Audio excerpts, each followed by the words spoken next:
ल गाइज म चाहिँ यो बुङ्गुरको पाठाल हैन आज चाहिँ आफै हैन खसी पार्न जाँदैछु। यो मेरो फर्स्ट ट्रायल। अब एउटालाई चाहिँ बनाइसकेँ। अब यो अर्कै बनाएको पनि भिडियो चाहिँ बनाएर अपलोड गर्दैछु है।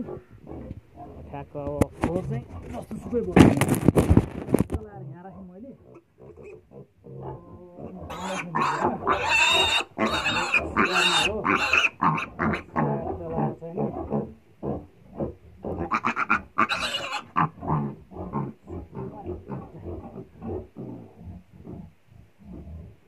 घाउ चाहिँ सानो गरिदिनुपर्छ हैन, किनभने रिकभरी हुन टाइम नलागोस् भन्ने हिसाबले।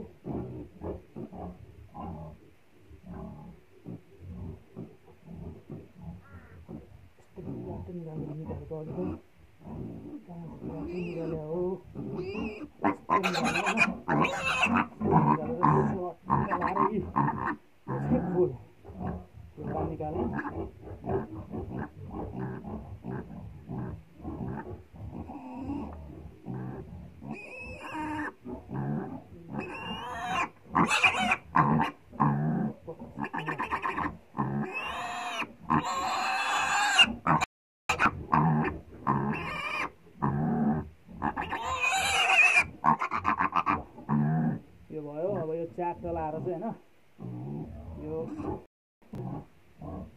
आयोडिन चाहिँ च्याक लाएर नि यो घाउमा सर्ट हालिदिन्छु म।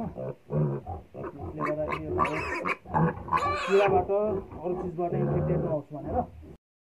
ल यो भयो।